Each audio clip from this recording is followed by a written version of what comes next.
Hello friends, welcome back to our channel. నేను మీ భీమవరం బుల్లి. అందరూ ఎలా ఉన్నారు? ముందుగా అందరికీ జన్మాష్టమి శుభాకాంక్షలు అండి. ఈరోజు మనం కృష్ణాష్టమి రోజు కృష్ణునికి ఎంతో ప్రీతికరమైన అటుకులతో 3 రకాల ప్రసాదాలని ఎలా ప్రిపేర్ చేసుకోవాలో చూపించబోతున్నానండి. ఈ ప్రసాదాలు చాలా హెల్దీ కూడా అండి. వీటిని ప్రసాదంగానే కాకుండా తీయగా ఏదైనా తినాలనిపిస్తే కూడా ఇలా ప్రిపేర్ చేసేసుకుంటే ఫాస్ట్గా స్వీట్స్ అనేవి ప్రిపేర్ అయిపోతాయి అన్నమాట. అలాగే ఈ అటుకుల చిత్రాన్నాన్ని బ్రేక్ఫాస్ట్లో కానీ లేదా డిన్నర్లో కూడా చేసుకోవచ్చు. మరి ఈ ప్రసాదాలని ఎలా ప్రిపేర్ చేసుకోవాలో చూసేద్దామా? ముందుగా మనం పొడి ప్రసాదాన్ని ఎలా ప్రిపేర్ చేసుకోవాలో చూసేద్దాం రండి.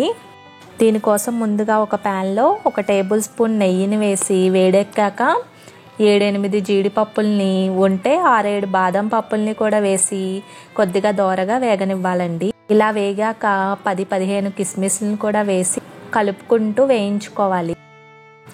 ఇలా వేగాక వీటిని ఒక ప్లేట్లోకి తీసేసుకోవాలండి. తర్వాత అదే ప్యాన్లో 1 కప్పు అటుకుల్ని వేసుకుని, మీరు ఏ అటుకులనైనా యూస్ చేసుకోవచ్చండి. ఈ అటుకుల్ని లో హీట్ మీద కలుపుకుంటూ వేగనివ్వాలి. ఇలా దోరగా వేగాక ప్లేట్లోకి తీసుకుని అదే ప్యాన్లో 1/2 కప్పు ఎండు కొబ్బరి పొడిని కూడా వేసి దోరగా వేగనివ్వాలండి. మీ దగ్గర ఉంటే కనుక లోటస్ సీడ్స్ అంటే తామర గింజలు ఉంటాయి కదండి, వాటిని కూడా ఒక 10 వేసుకుని వేయించుకుని పెట్టుకోవచ్చు. ఇలా కొద్దిగా దోరగా వేగగానే ఇలా అటుకులు ఉన్న ప్లేట్లోకి వేసేసుకోవాలండి. వీటిని పూర్తిగా చల్లారనివ్వాలి. ఇలా పూర్తిగా చల్లారాక మిక్సీ జార్లోకి వేసేసుకుని 2 టేబుల్ స్పూన్ల పంచదార, 2-3 యాలకులు కూడా వేసి ఇలా కొద్దిగా రవ్వలా అయ్యే వరకు గ్రైండ్ చేసుకోవాలండి. మీరు కావాలంటే మెత్తగా అయినా గ్రైండ్ చేసుకోవచ్చు, కానీ ఇలా రవ్వలా చేసుకుంటే ఇంకా టేస్టీగా ఉంటుందన్నమాట.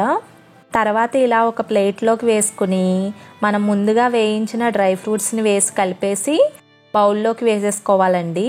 ఫైనల్గా మన పొడి ప్రసాదం అనేది ఇలా రెడీ అయిపోయింది. ఈ ప్రసాదాన్ని మనం 1-10 రోజుల పాటు స్టోర్ చేసుకోవచ్చండి. తర్వాత రెసిపీ వచ్చేసి అటుకుల స్వీట్ ప్రసాదం. ఈ ప్రసాదం కోసం ముందుగా 1 కప్పు అటుకుల్ని తీసుకుని శుభ్రంగా కడిగి ఇలా ఏదైనా జాలి గరిటెలో కానీ గిన్నెలో కానీ వేసి నీళ్ళన్నిటిని ఇలా వడగట్టేసుకోవాలండి.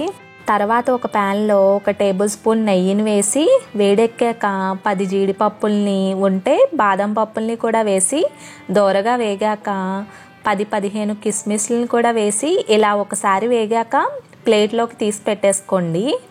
తర్వాత అదే ప్యాన్లో 1/2 కప్పు బెల్లం పొడిని కానీ తురిమిన బెల్లాన్ని కానీ వేసుకుని 2 టేబుల్ స్పూన్ల నీళ్ళని పోసి బెల్లం కరిగే వరకు లో హీట్ మీదే ఉడికించుకోవాలండి. తర్వాత ఇలా బెల్లం కరిగాక మనం కడిగి పెట్టుకున్న అటుకుల్ని వేసి దగ్గరకు అయ్యే వరకు కలుపుకుంటూ ఉడికించుకోండి. ఇలా బాగా కలిసి దగ్గర పడ్డాక 1 టేబుల్ స్పూన్ పచ్చి కొబ్బరి కానీ లేదా ఎండు కొబ్బరి పొడి కానీ వేసి బాగా కలిపి ఫ్లేవర్ కోసం 2 యాలకుల్ని దంచి వేసుకుని 1 నిమిషం పాటు మగ్గాక స్టవ్ ఆఫ్ చేసేసి మనం వేయించి పెట్టుకున్న డ్రై ఫ్రూట్స్ని వేసుకుని ఒకసారి మిక్స్ చేసి ఇలా బౌల్లోకి వేసేసుకోండి. మన అటుకుల స్వీట్ ప్రసాదం అనేది ఇలా రెడీ అయిపోయింది. ఈ అటుకుల స్వీట్ ఈవినింగ్ టైంలో పిల్లలకి స్నాక్ లాగా అయినా చేసి పెట్టొచ్చండి. నెక్స్ట్ మనం అటుకులతో చిత్రాన్నాన్ని ఎలా ప్రిపేర్ చేసుకోవాలో చూసేద్దాం. దీనికోసం ముందుగా 1.5 కప్పుల అటుకుల్ని తీసుకుని 2-3 సార్లు వరకు శుభ్రంగా కడిగేసి ఇలా నీళ్ళన్నీ వడగట్టేయాలండి.